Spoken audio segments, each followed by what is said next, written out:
दोस्तों, आज इस सांसारिक दुनिया में देखते हैं कि तरह तरह के लोग हैं, भांति भांति के लोगों के सिद्धांत हैं। कोई बोलता है कि मैं धार्मिक हूँ, मैं यूँ हूँ, मैं ऐसा हूँ, मैं वैसा हूँ। तो अब दोस्तों, आप समझो कि धार्मिक कौन है और आप खुद धार्मिक हो या नहीं हो। तो इसके लिए क्या है कि धर्म के कुछ लक्षण हैं।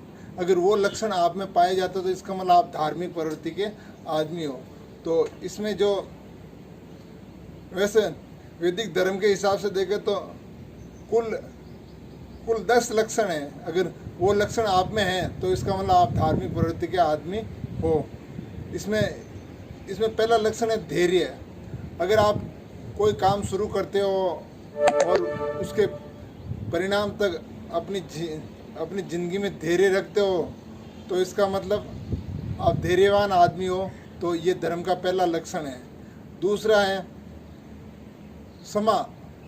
आप अगर छोटी मोटी गलती पे किसी आदमी को क्षमा कर देते हो तो इसका मतलब आप मतलब क्षमावान आदमी हो। तो ये धर्म का दूसरा लक्षण है। तीसरा है अस्तेय। अस्तेय मतलब कि चोरी नहीं करना। चोरी नहीं करने का मतलब ये नहीं कि आप केवल किसी के घर पे डाका नहीं डालते हो। चोरी का ये भी अर्थ है कि अगर आप मतलब सरकारी रूल से अगर उसको फॉलो करते हो और उस नियम से नहीं बच रहे हो तो इसका मतलब आप मतलब गवर्नमेंट से भी चोरी नहीं कर रहे हो। इसी तरह कहीं छोटी मोटी कई बातें तो अपन चोरी करते रहते हैं। तो अगर वो ऐसे आप चोरी नहीं करते हो तो इसका मतलब आप में धर्म का तीसरा लक्षण है। चौथा है सोच। सोच का मतलब शरीर की साफ सफाई, शरीर की शुद्धि। अगर आप मतलब शरीर की साफ सफाई रखते हो और घर की भी साफ सफाई रखते हो, इसका मतलब आप है ना आपके जीवन में सोच है, मतलब कि शुद्धि है। तो ये धर्म का चौथा लक्षण है।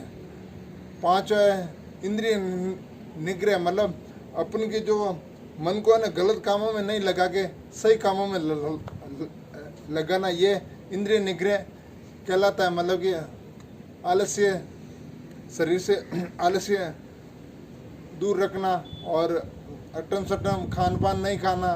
तो इसी तरह से मन को वश में रखना, ये इंद्रिय निग्रह कहलाता है।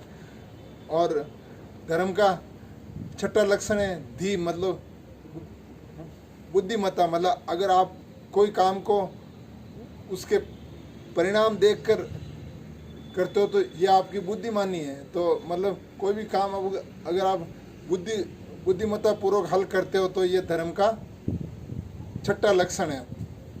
इसी तरह सातवां लक्षण है विद्या। अगर आपने जीवन में विद्या पाई है तो विद्या कभी है ना नष्ट नहीं होती है। तो ये भी विद्या ग्रहण करना भी एक धर्म का लक्षण है। विद्या का दूसरा नाम ज्ञान भी कह सकते हो। मतलब आपको कोई भी चीज़ का ज्ञान ग्रहण कर रहे हो तो इसका मतलब आप है ना एक तरह से धार्मिक प्रवृत्ति का आदमी हो और किसी के प्रति कोई जिज्ञासु प्रवृत्ति रखते हो, मतलब ज्ञान करने की इच्छा रखते हो, ज्ञान ग्रहण करने की। तो इसका मतलब आप धर्म पे चल रहे हो। ये धर्म का सातवां लक्षण है। फिर धर्म का आठवां लक्षण है सत्य बोलना। मतलब सच बोलना, झूठ नहीं बोलना।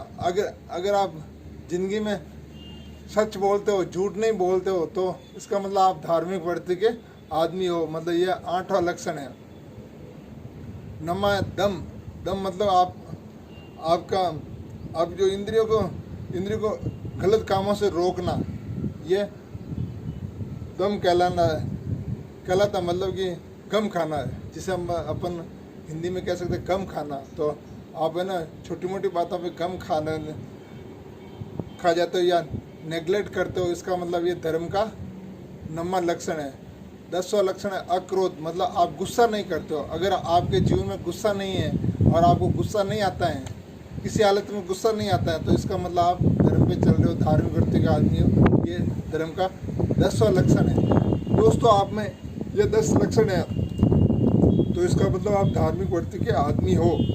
और 10वां लक्षण है अक्रोध, मतलब गुस्सा नहीं करना। अगर आप छोटी मोटी बातों पर गुस्सा नहीं करते हो इसका मतलब आप धार्मिक वृत्ति के आदमी हो। ये 10 लक्षण अगर आप में है तो इसका मतलब आप धार्मिक वृत्ति के आदमी हो, आप में धर्म है और आप धर्म पे चल रहे हो। जय भारत, जय आर्यवाद।